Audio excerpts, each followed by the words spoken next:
wraps himself in light as with a garment. He spreads out the heavens and walks on the wings of the wind. Buenos días, hermanos, en nombre del Señor Jesucristo. Es un gozo para mí, después de unos días de ausencia, estar con ustedes nuevamente en esta mañana. Brevemente quisiera decirles que después de la Asamblea General de la Iglesia nuestra, que se llevó a cabo el 16 y 17 del mes de enero en la ciudad de Trujillo, una asamblea con mucha paz y mucha bendición para todos los asistentes. También de ahí viajé a Lima y luego a Bogotá, donde estuve el domingo pasado, y luego fuimos a un lugar donde se llama Santa Marta, la iglesia evangélica reformada presbiteriana de Colombia, junto con la iglesia presbiteriana ortodoxa de Colombia. Tuvieron su asamblea general juntos en Santa Marta, juntos para las conferencias, y luego cada uno tuvo su propia reunión por separado. Y predicó el pastor Douglas Clawson, que predicó aquí hace un año también en esta Asamblea General. Estuvo junto con nosotros con los devocionales, y quien les habla compartió las conferencias en los días de la Asamblea General de las dos iglesias en Colombia. Los hermanos enviaron saludos a todos ustedes, y también en esta mañana saludo a todos los hermanos en Cristo que verán esta predicación de la mañana, tanto en Colombia como en Ecuador, en Argentina, en México y en otros lugares donde ven constantemente estos sermones. También nuestros hermanos de Piura están atentos a los sermones, y ellos se reúnen domingo a domingo para escuchar estos mensajes de la palabra de Dios. Explicar y meditar sobre los salmos imprecatorios. Un salmo imprecatorio es aquel salmo que puede uno leer que el autor reclama a Dios por venganza sobre sus enemigos. Hay 9 salmos llamados imprecatorios.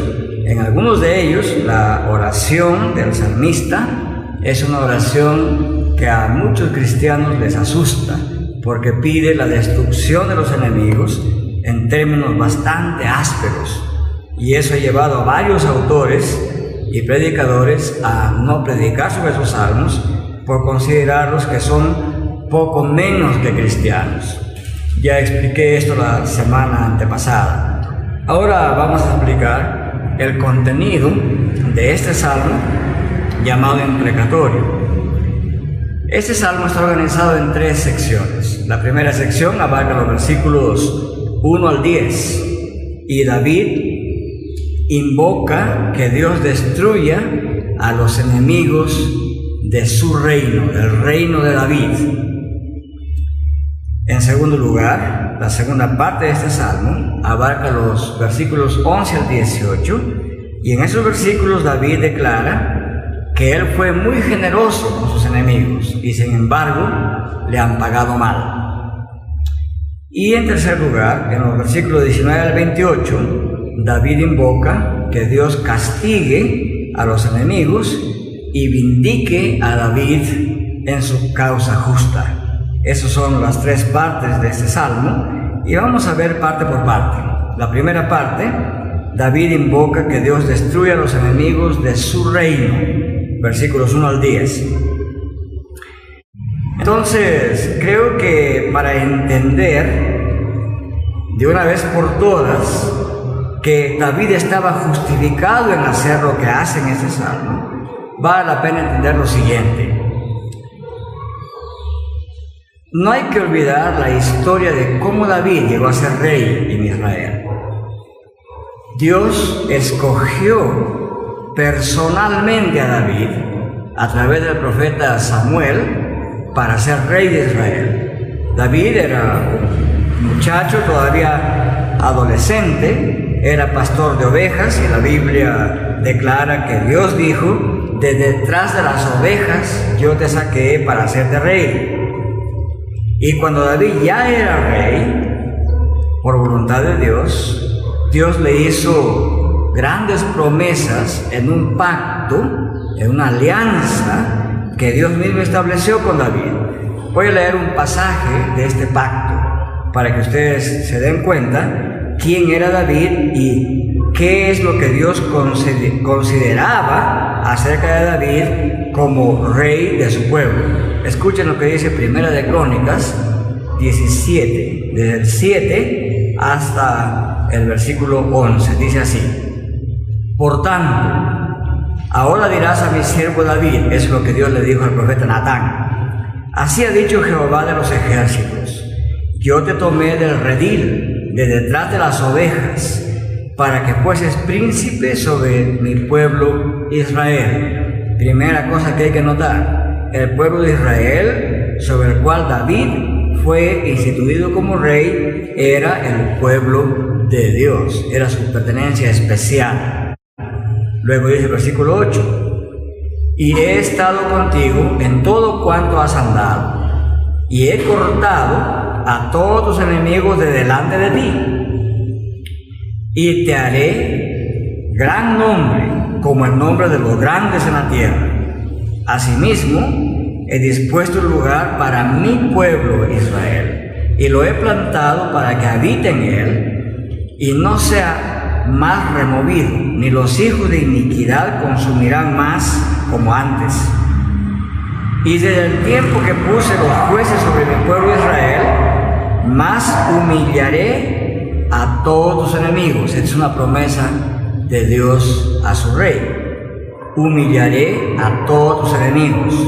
Te hago saber además que Jehová te edificará casa, y cuando tus días sean cumplidos para irte con tus padres, en otras palabras, cuando mueras, ¿qué es lo que Dios le dice? Jehová te edificará casa, y cuando tus días sean cumplidos para irte con tus padres, levantaré descendencia. Él me edificará casa, y yo confirmaré su trono eternamente. Y yo seré por padre, y él me será por hijo.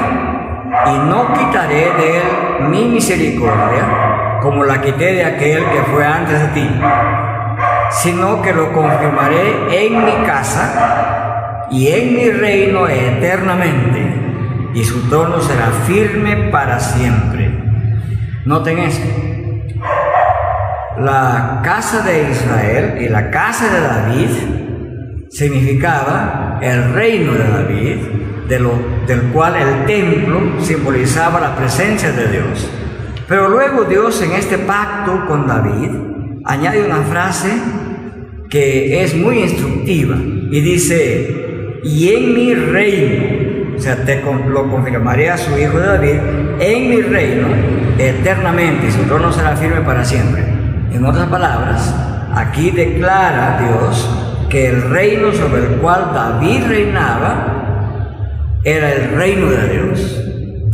Israel es pueblo de Dios, y el reino sobre Israel era el reino de Dios. Por lo tanto, David era un rey de parte de Dios que reinaba en un reino por encargo, pero el reino era de Dios. Podríamos decir que el reino de David en este pacto es el reino de Dios. Por eso es que Dios aquí dice que se identifica tanto con el rey y su reino, que está dispuesto a librarlo de todo ataque de sus enemigos. Ese es el pacto que Dios hace con David.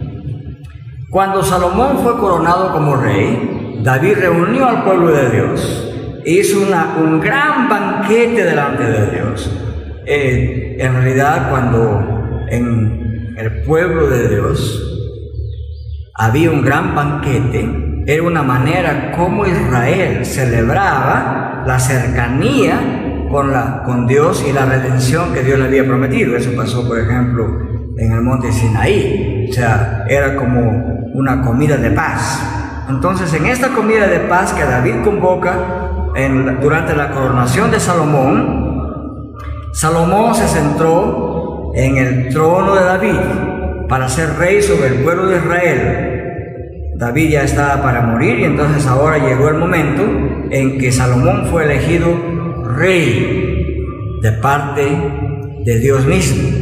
Y en Primera de Crónicas, capítulo 29, escuchen lo que dice en el versículo 23 acerca de Salomón como rey y del pueblo de Dios como el pueblo del reino.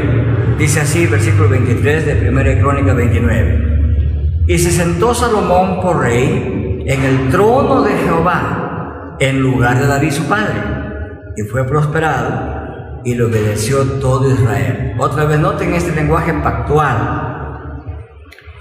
El trono físico donde se sentó Salomón fue el trono de David. El reino que heredó Salomón fue el reino que David había logrado bajo la dirección de Dios. En otras palabras, David fue rey sobre Israel. Salomón fue rey sobre Israel a partir de 1 Crónica 29-23. Pero el texto dice así: se sentó Salomón por rey en el trono de Jehová. En otras palabras, el trono de David era trono de Dios. El reino de David era reino de Dios. David reinaba sobre el pueblo que era de Dios. Hay una identidad tan estrecha entre Dios y su pueblo que podríamos decir que quien se convertía en enemigo del pueblo de Dios se convertía igualmente en enemigo del Dios mismo. Eso nos tiene que hacer recordar el Nuevo Testamento. Recuerden que en el Nuevo Testamento Jesucristo declaró que la iglesia es su cuerpo, que Él es cabeza de esta iglesia. De manera que cuando Pablo, por ejemplo, persiguió a la iglesia y estaba yendo de Jerusalén a Damasco con todos los poderes de las autoridades para perseguir a los cristianos, en el camino se le enfrentó el mismo Señor Jesucristo ya resucitado y le dijo: Saulo, Saulo, ¿por qué me persigues? No dijo ¿por qué persigues a la iglesia?, sino ¿por qué me persigues a mí? Cristo se identificó con su iglesia de tal manera que quien perseguía la iglesia de Cristo estaba persiguiendo al propio Cristo. Esto es muy importante para entender por qué un creyente puede orar que venga el reino de Cristo y que Cristo mismo destruya a los enemigos de su reino. En el Nuevo Testamento, el apóstol Pedro, en su primer sermón, declaró, inspirado por el Espíritu de Dios, en concordancia con esta promesa de Dios, que Él será el protector de su pueblo, porque el pueblo de Israel era pueblo de Dios. El reinado sobre Israel era reinado de Dios. Entonces, eso significa que el pueblo de Dios en el Antiguo Testamento, donde Dios mismo reinaba a través de David y otros reyes, tenía un carácter escatológico y mesiánico, es decir, apuntaba al futuro rey mesiánico que sería rey de toda la historia, de todo el universo, de toda la humanidad, pero en especial rey y cabeza de su iglesia. El apóstol Pedro dice en Hechos 22, 29 al 36 lo siguiente. Dice: varones, hermanos, se os puede decir libremente del patriarca David que murió y fue sepultado, y su sepulcro está entre nosotros hasta el día de hoy. Pero siendo profeta y sabiendo que con juramento Dios le había jurado que de su descendencia, en cuanto a la carne, levantaría al Cristo para que se sentase en su trono, viéndolo antes, habló de la resurrección de Cristo, que su alma no fue dejada en el Hades, ni su carne vio corrupción. A este Jesús resucitó Dios, de lo cual todos nosotros somos testigos. Así que, exaltado por la diestra de Dios, y habiendo recibido del Padre la promesa del Espíritu Santo, ha derramado esto que vosotros veis y oís. Y aquí está la clave para interpretar lo que hemos dicho. Porque David no subió a los cielos, pero él mismo dice: dijo el Señor a mi Señor, siéntate a mi diestra hasta que ponga a tus enemigos por estrado de tus pies. Sepa pues ciertísimamente toda la casa de Israel que a este Jesús, a quien vosotros crucificasteis, Dios le ha hecho Señor y Cristo. Muy bien.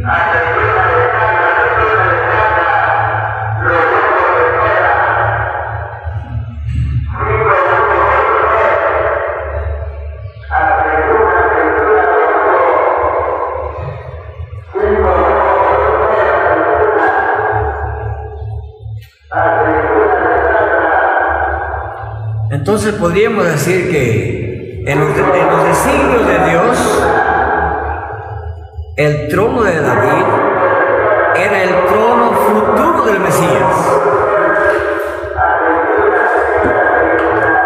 Podemos decir también que desde el punto de vista del autor del Antiguo Testamento, cuando estaba hablando del reino de Cristo, podemos decir que en el pasado histórico David representaba al Mesías, era un tipo del Mesías, y el trono de David representaba el trono mismo del Mesías. Entonces podríamos decir que cualquier atentado contra el reino davídico era un atentado contra el reino de Dios, y escatológicamente era un atentado contra el reino de Cristo, porque Dios había decidido que el reino de David finalmente iba a ser tomado por Cristo cuando Él viniera, y así fue. Por eso hoy, ¿quién es el rey del pueblo de Dios? El pueblo de Dios hoy día está conformado por todos los judíos y gentiles convertidos a Cristo, la iglesia de Jesucristo llamada el Nuevo Israel. Entonces, cuando David invocaba la acción de Dios contra los enemigos del reino, no lo está haciendo como un individuo personal, no está buscando una vendetta personal. No se trata de que David quiere que Dios lo defienda a él como persona individual. Lo que David está haciendo es invocar que Dios cumpla su promesa del pacto. Las oraciones imprecatorias son oraciones pactuales. Si uno no entiende la naturaleza del pacto, difícilmente podía entender la naturaleza de esas oraciones.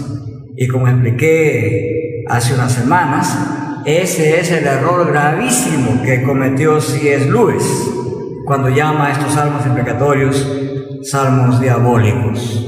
Es un gravísimo error. Nosotros lo creemos mucho en otros aspectos de la apologética, pero en esos puntos de vista teológicos y exegéticos creemos que C.S. Lewis estaba en un gravísimo error. Bien, entonces, por eso en estos versículos 1 al 10, David invoca la acción de Dios a detener, a desbaratar todo complot, toda componenda, a desbaratar todo plan que los enemigos tenían contra el reino de David, porque el reino de David era el reino de Dios. En segundo lugar, en los versículos 11 al 18 de este salmo, David declara que él fue generoso con los que se han declarado enemigos suyos. Y esto es importante, porque si los creyentes tenemos el derecho de invocar las promesas de Dios, de librar su iglesia y de deshacerse de los enemigos de la iglesia, esto implica que la iglesia debe tener una conducta tal que se puede llamar una conducta justa y recta delante de Dios. David quería probar que era un hombre justo, y él declara lo siguiente. Dice que cuando los que lo perseguían ahora, antes de que sean sus perseguidores, antes de que se conviertan en enemigos de él, cuando ellos estaban enfermos, David se compadeció de ellos. Cuando ellos estaban sentidos por el dolor, David se condolió con ellos. Eso es lo que dice. Cuando ellos estaban afligidos, David se afligió por ellos, ayunó por ellos y oró por ellos. Y luego David dice en el versículo 14 que él se comportó con ellos como si fueran sus amigos, y dice que se comportó con ellos y los trató como si fueran sus hermanos.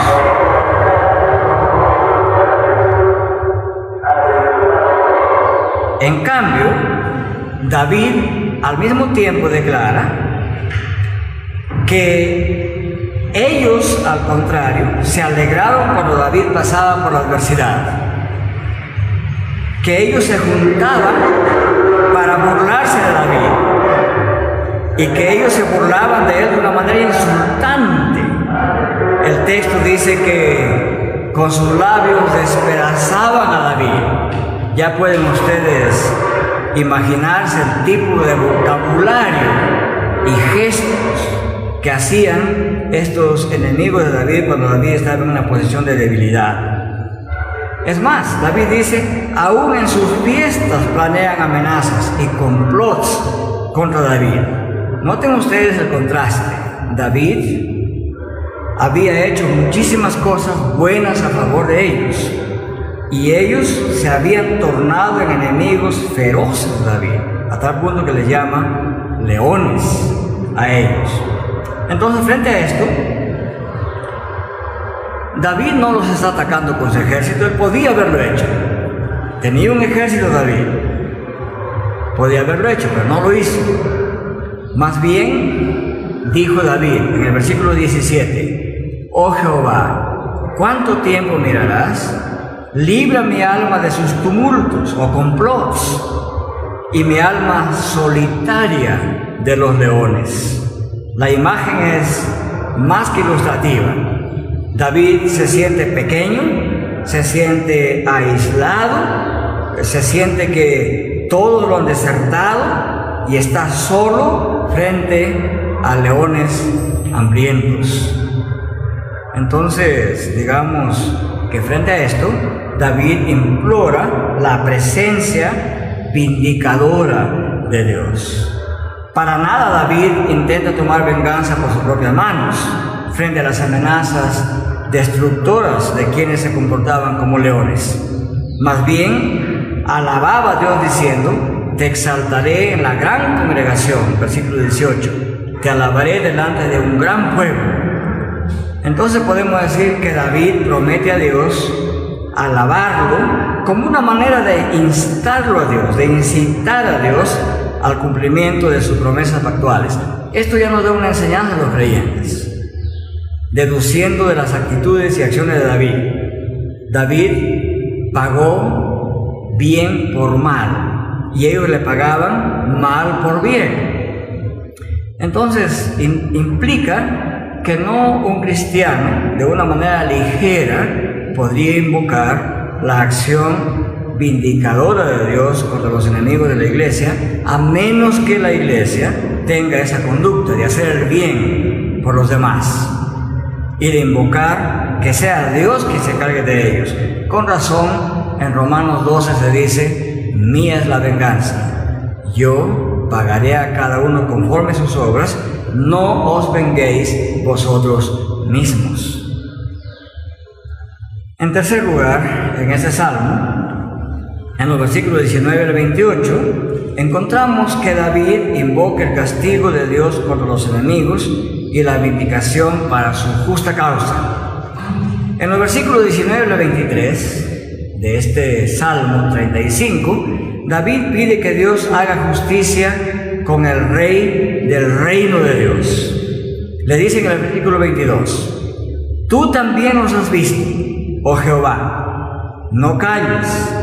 Oh Señor, no estés lejos de mí. Muévete y despierta para hacerme justicia, oh Dios mío y Señor mío, para defender mi causa.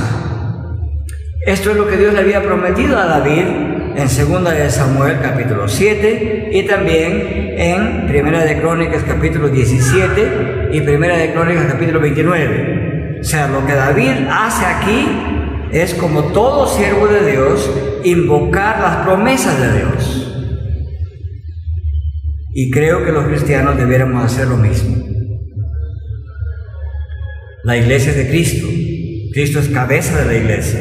Nosotros somos su cuerpo. Nosotros estamos aquí para cumplir las órdenes de Cristo en todos los respectos. Y asimismo también, con todo derecho, los creyentes debemos constantemente invocar que Cristo se haga presente en la defensa de la causa de su iglesia. Y esto hacemos cuando decimos, venga tu reino. Para David, su causa era justa. Por lo tanto, él confiaba que Dios vendrá a defender su causa. Es decir, significaba que él estaba pidiendo que Dios lo libre, que sea matado por sus enemigos, y que Dios libre de que su reino sea usurpado por los enemigos, porque el reino pertenece a Dios. Al interpretar estos versículos, nuestro hermano Juan Calvino dice así, voy a citarlo: David se queja de la paciencia de Dios, declarando que mientras los malvados se apresuran a cada exceso, Dios se confabula con ellos y demora demasiado para tomar venganza. Y aunque Dios inculca a los fieles el deber de esperar pacífica y pacientemente hasta que llegue el momento en que juzgue oportuno ayudarlos, sin embargo les permite clamar en oración el dolor que experimentan a causa del retraso de Dios. No tenemos que dar rienda suelta a nuestras quejas contra Dios, pero Calvino aquí nos enseña correctamente que el creyente tiene esa oportunidad de parte de Dios. Cuando experimenta dolor, tiene esa oportunidad de invocar que Dios no se demore, que se apresure a ayudarle. En los versículos 24 al 26 del Salmo 35, David invoca que Dios le haga justicia. Esto parece raro, porque algunos creyentes decimos, pero no hay justo ni aún uno. ¿Cómo es que David se declara aquí inocente y que Dios le haga justicia? Es más, David reclama que Dios deseche las malas intenciones de sus enemigos, reclama que los avergüence, que los deseche y que deseche las acusaciones que estaban haciendo contra David. La lección que los cristianos debemos aprender de esta invocación de David ha sido muy bien interpretada nuevamente por Juan Calvino. Dice así, que cuando parecemos ser abandonados y privados de toda ayuda, no hay remedio más eficaz que podamos emplear para vencer la tentación de esta consideración, que la justicia de Dios, de la que depende nuestra liberación, nunca puede fallar. Eso significa que si nosotros estamos pidiendo que Dios nos haga justicia y no la hace, dos cosas pueden pasar. O nosotros estamos pidiendo eso injustamente, o Dios quiere que aprendamos la perseverancia, ¿verdad? Pedro dice que a veces es mejor que el creyente padezca siendo justo en lugar de que padezca haciendo maldades. Recuerden eso en 1 de Pedro 3. La justicia de Dios nunca puede fallar, y como Dios por naturaleza es justo, el oficio que Él tiene siempre es hacer justicia. Pero a veces la justicia de Dios a nosotros nos puede parecer injusta. Como por ejemplo, en su justicia, y para que nosotros podamos ser declarados justos delante de Dios, Dios permitió que su Hijo Jesucristo injustamente muriera en la cruz. Eso nos parece injusticia a nuestros ojos, pero en el pacto divino y eterno entre Dios y Cristo, en ese pacto de gracia, hubo un acuerdo entre Dios y su Hijo, que Él moriría, que padecería la injusticia de los hombres, para que en la justicia de Cristo nosotros seamos justificados. En los versículos 27 y 28, que son los versículos finales del Salmo 35, David invita al pueblo bajo su reinado a alabar a Dios y también a ponerse al lado de la justicia, porque los enemigos estaban aprovechando la oportunidad que David estaba debilitado para que ellos tuvieran la mano más pesada sobre él. Sus enemigos eran tan sagaces que Calvino los describe con esos términos. Dice así: aquellos que en el tiempo de su prosperidad y poder nunca se atrevieron siquiera a pronunciar una palabra contra él, contra David, Comenzaron ahora, cuando vieron que su influencia era débil, a planear su ruina, tal como sabemos que los malvados en su mayoría son personas de una disposición servil y cobarde, y no asumen el tono de insolencia, salvo cuando se presenta una oportunidad ventajosa, como cuando el bueno y humilde están en la adversidad. Bueno, esto no es nada nuevo. Ustedes, algunos seguramente han visto, o algunos han sufrido esto, especialmente en nuestras ciudades y en nuestras aldeas y caseríos y centros poblados. Siempre se presentan enemistades, y cuando aquella persona que es aborrecida cae en desgracia, vieran cómo los que están en mejor posición se alegran de ello, ¿verdad? Y lo dicen, no solamente en canciones, pero lo dicen también en expresiones de insultos reales. El punto final, o el propósito final, es el propósito último por el que David pide la intervención divina, no es simplemente buscando una venganza personal, no es así. Lo que David tiene como propósito final es que la justicia de Dios sea hecha visible al mundo entero. David lo expresó así, versículos 27 y 28. Dice: canten y alégrense los que están a favor de mi justa causa, y digan continuamente: sea exaltado Jehová, que ama la paz de su siervo. Y mi lengua declarará de tu justicia y tu alabanza todo el día. Entonces, en estos versículos David pide al pueblo de Dios, pide a la congregación de Israel, pide a los gobernados por él y por Dios que se unan a su causa justa y que juntos alaben a Dios, que exalten la justicia de Dios.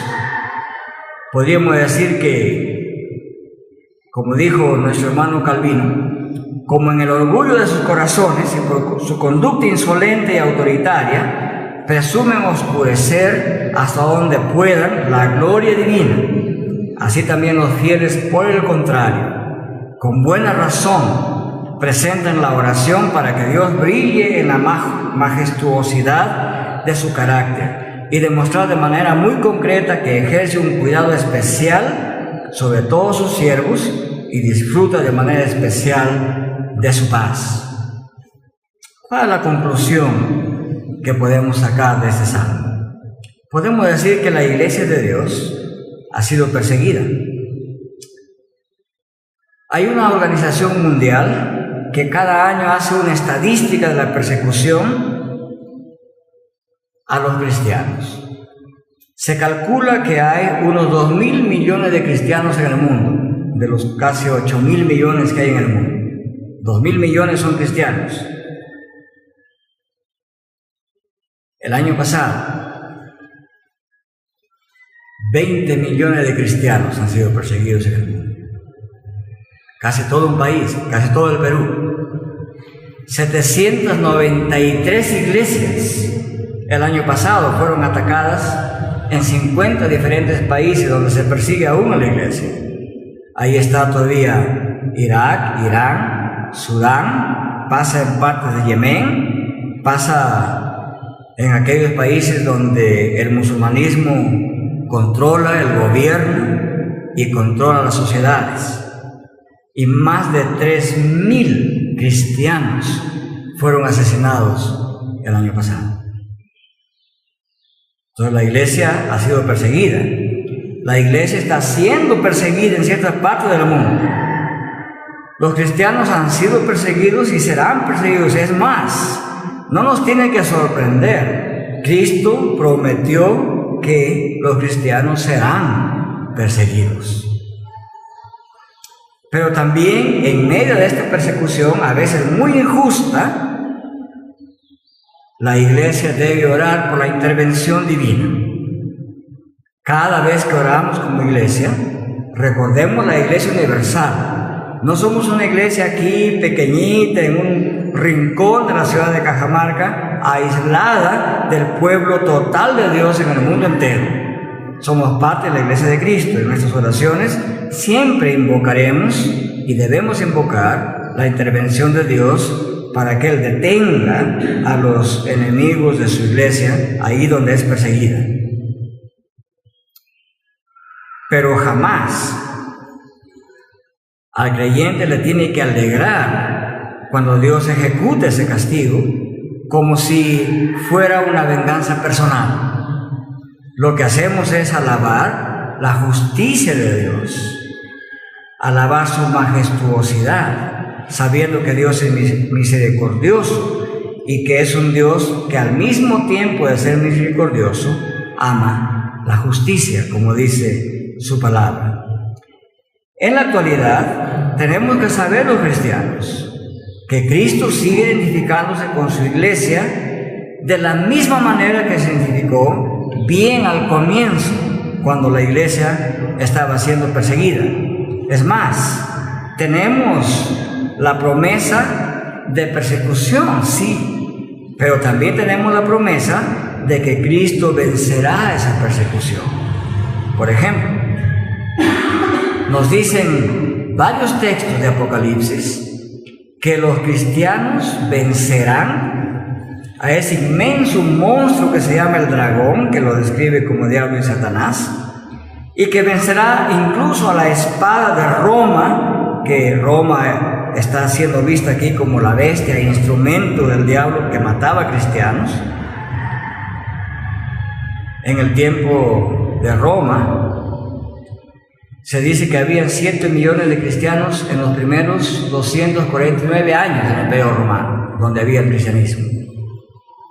Y de esos 7 millones de cristianos se dice que 2 millones fueron asesinados en manos del Imperio Romano.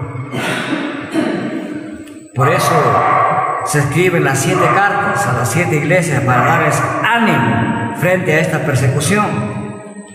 Y Apocalipsis capítulo 5:5 dice: y uno de los ancianos me dijo, no llores, he aquí el león de la tribu de Judá, la raíz de David, ha vencido para abrir el libro y desatar sus 7 sellos. Noten ustedes que aún en el Apocalipsis está presente el trono de David, la raíz de David, porque así fue el pacto de Dios con David. Y ahora que la iglesia está siendo perseguida, se nos hace recordar que Cristo Jesús, llamado el León de Judá, ha vencido. Y luego en el capítulo 12 de Apocalipsis, versículo 11 dice: y ellos, o sea, los cristianos, le han vencido por medio de la sangre del Cordero y de la palabra del testimonio de ellos, y menospreciaron sus vidas hasta la muerte. Noten ustedes que los cristianos no vencen por sus propias manos, vencen por medio de la sangre del Cordero. Y esto es interesante porque la imagen aquí es que se vence aparentemente en una posición de debilidad. ¿Qué puede hacer un cordero frente a un inmenso monstruo llamado dragón? Esa es la imagen que nos invita a pensar en este pasaje. Pero dice, ellos le han vencido por medio de la sangre del Cordero y de la palabra del testimonio de ellos, y menospreciaron sus vidas hasta la muerte. O sea, vencemos en Cristo mediante la predicación de la palabra de Cristo. Y en el capítulo 15 de Apocalipsis dice el versículo 2: vi también como un mar de vidrio mezclado con fuego, y a los que habían alcanzado la victoria, a los que habían vencido sobre la bestia y su imagen y su marca y el número de su nombre, los vi en pie sobre el mar de vidrio con las arpas de Dios. Entonces, la alegría y las alabanzas a Dios aquí son porque Cristo finalmente ha vencido, y en ellos los cristianos han alcanzado la victoria sobre la persecución, sobre las matanzas y la persecución a su iglesia. En Apocalipsis, quien está en vista es el poder romano y todos sus aliados en el mundo romano. los judíos muchas veces se pusieron como aliados de la espada romana, acusaban a los cristianos. Y por esa razón, Cristo en Apocalipsis les llama sinagoga de Satanás, es decir, de acusadores. Y nos dice en su visión el apóstol Juan que el imperio romano, los césares y sus aliados, pelearán contra el Cordero, y el Cordero los vencerá, porque Él es Señor de señores y Rey de reyes, y los que están con Él son llamados elegidos y fieles. Entonces, la victoria de la iglesia está asegurada, porque Cristo resucitado es el Rey de todo el universo, y Él protege a su iglesia, ha prometido defenderla, ha vencido ya y vencerá consumadamente cuando venga por segunda vez. En conclusión, nuestra oración no puede ser otra que invocar las promesas de Cristo para que continúe venciendo y que su iglesia venza en la victoria de Cristo a las huestes que persiguen a su iglesia. Y como oraban los santos del Nuevo Testamento, nosotros también debemos decir: sí, Señor Jesús, ven pronto. Que el Señor bendiga esta corta meditación en su palabra.